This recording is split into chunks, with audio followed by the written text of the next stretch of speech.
కేసీఆర్ ఫ్యామిలీతో పాటు మాజీ మంత్రి జగదీష్ రెడ్డి కూడా జైలుకు వెళ్లడం గ్యారంటీ అన్నారు కాంగ్రెస్ ఎమ్మెల్యే కోమటిరెడ్డి రాజగోపాల్ రెడ్డి.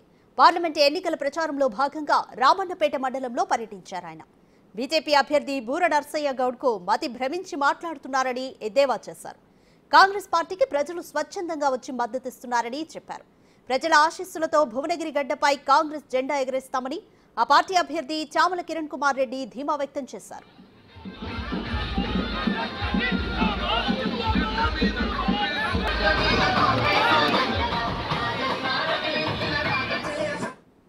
కేసీఆర్ కుటుంబం రాబోయే రోజుల్లో జైలుకు పోక తప్పదు. వాళ్ళతో పాటు మన జిల్లా మంత్రి జగదీశ్వర్ రెడ్డి కూడా పోతాడు. ఎందుకంటే జగదీశ్వర్ రెడ్డికి 1000 కోట్ల ఆస్తుంది. అవన్నీ బయటికి తీస్తాం. నాగారంలో బంగ్లాతో పాటు భూమిని ఎట్లా సంపాదించిండు, హైదరాబాద్ లో బినామీ పేర్ల మీద ఎంత ఆస్తులు ఉన్నాయి, అవన్నీ బయటికి తీస్తాం. తొందరగా అవసరం లేదు. నేను మీరు వాళ్ళు అంటే నా గురించి మాట్లాడుతారు, ఎక్కువ తక్కువ మాట్లాడుతుండ్రు, అదంటారు ఇదంటారు, ఏదో మాట్లాడుతారు. మీరు దేవునికి మొక్కోరి. రాజగోపాల్ రెడ్డికి మంత్రి రావద్దని చెప్పి బీఆర్ఎస్ నాయకులు వాళ్ళు మొక్కోరు మీరు. ఎందుకంటే దబ్బుకున్న నాకు ఇట్లా మంత్రి వచ్చినందుకు మీరు అందరూ జైలు పోతారు. మళ్ళీ నేను డైరెక్ట్ చెప్తున్నా, నేనే దూకునే మనిషిని కాదు.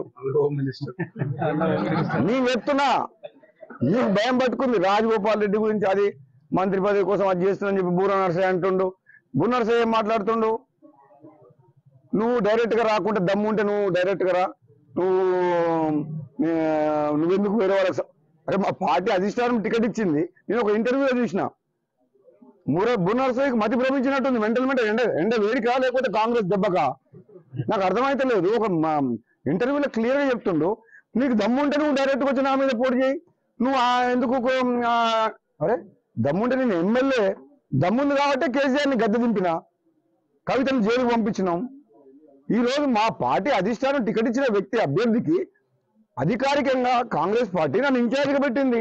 నేను ఆయన గెలుపు కోసం కృషి చేస్తుంటే నేను వచ్చిన తర్వాత ఆయన ఏందో ఇంట్లో కూర్చుంటాం, కోమటిరెడ్డి బ్రదర్స్ చామల కిరణ్ సపోర్ట్ చేయరని ఆయన పిచ్చి కళలు కన్నాడు.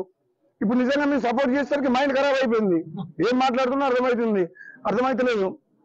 ఓడిపోతానన్న భయంతో బూర నర్సయ్య నిజంగా పిచ్చిగా మాట్లాడుతుండు. నిజంగా భవిష్యత్తులో కూడా చెప్తున్నా, ఆ బూర నర్సయ్య గారు డాక్టర్ ప్రొఫెషన్, మాకందరికి గౌరవం ఉంది. కానీ నోటుకు వచ్చినట్టు మాట్లాడకండి కోమటిరెడ్డి బ్రదర్స్ గురించి. కోమటిరెడ్డి బ్రదర్స్ త్యాగాలు చేసిండ్రు, పోరాటాలు చేసిండ్రు.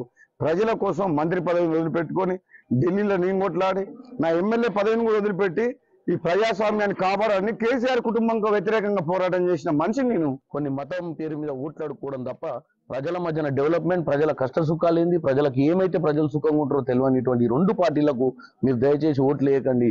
వేయాలంటే కాంగ్రెస్కి వేయండి. 50 ఏళ్ల పాలనలో కాంగ్రెస్ ఒకటే బడుగు బలహీన వర్గాల కోసం పనిచేసింది.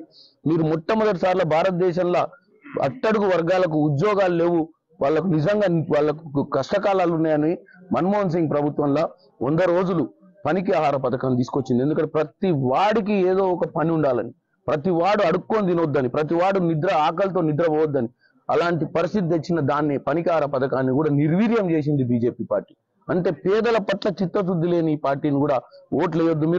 మీరు ప్రజాస్వామ్యాన్ని కాపాడాలి. బాబాసాహెబ్ అంబేద్కర్ గారు రాసిన రాజ్యాంగంలో మనం అందరం అన్నతమ్ములు లెక్క కుల మతాలకు అతీతంగా పేదలు ధనిక వర్గాలు అందరూ కలిసి ఉండి ఒక అన్నతమ్ముల భావజాలంతో ముందుకు పోవాలని సెక్యులర్ పదం వాడిన ప్రియాంబుల్ని కూడా వీళ్ళు ఏదైనా చేసే ప్రయత్నం చేసే అవకాశం ఉంది. కాబట్టి అందరూ ఆలోచించి 13 మే నాడు కాంగ్రెస్ పార్టీ చేతి గుర్తుకు ఓటేసి నన్ను మిగతా పార్లమెంట్ అభ్యర్థులుగా గెలిపించి కాంగ్రెస్ పార్టీలో రాహుల్ గాంధీ గారిని ప్రధానమంత్రి చేసుకోవచ్చు అని తెలియదు.